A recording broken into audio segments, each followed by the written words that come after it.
neutron weapons are powered by radioactive crystals from the Vespid's homeworld.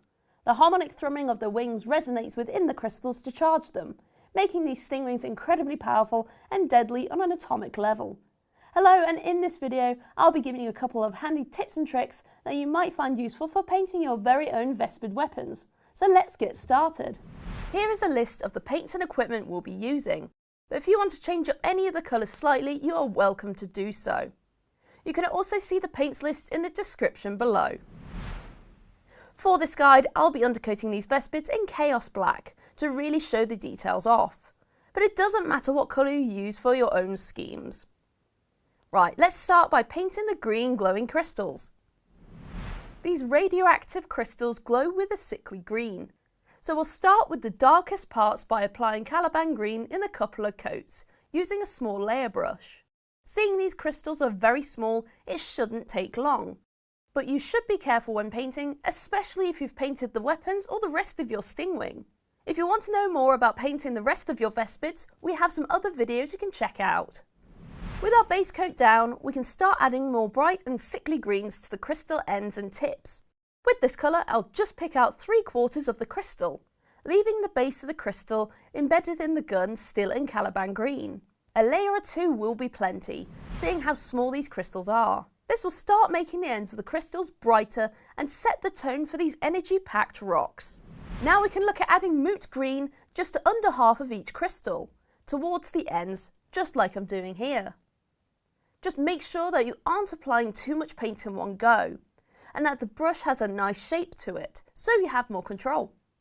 You could do this by rolling the brush on the palette when you're getting more paint. Our crystals are looking rather sickly and bright now, but let's add one more colour to finish it off. And to finish off the sickly effect, we'll just add a little bit of dawn yellow to the very ends and tips of the crystals. This just doesn't make it brighter, it also adds a sickly yellow tone to it, rather than just using a white colour and washing it out. But if you do want to make the greens more washed out, you could use white scar instead. Or if you want to keep it all green, then Gauss Blaster green would work really well too. And that is our glowing green radioactive crystal now finished. Pretty much all the weapons on the Vespids use these crystals, so this guide can really make those weapons stand out. But one weapon has a slightly different glow, and we can look at that next.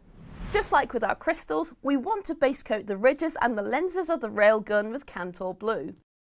This shouldn't take long, but you still have to be super careful and neat when applying this to the ridges, as they are so small, but can really add some depth to the details. Once that's down, we can start by adding brighter tones to the blue.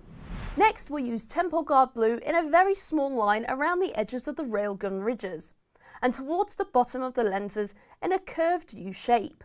This can be quite tricky, so make sure you take your time, make sure your brush is pointed and your paint is flowing off the brush. We want to add a little bit more colour, but this still leaves the dark recesses towards the body of the gun.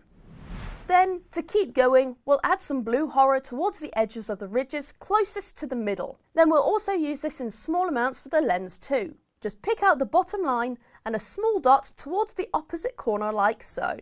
Just take your time and make sure you check how your brush is before you apply the next line.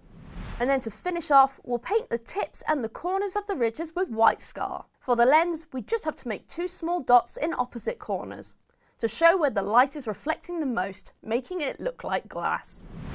And there we are, the railgun glowing with power. On this weapon, the power cell still uses the green crystals, so it looks really good to balance out the weapon. You could also use the blue steps to paint any Vespid eyes, and that makes them look even more bright. For more painting videos, head over to our YouTube channel. And if you need more help, you can always head to one of our Warhammer stores where our friendly staff would be more than happy to help you. Well, I hope you enjoyed this video and we'll see you next time. Bye bye!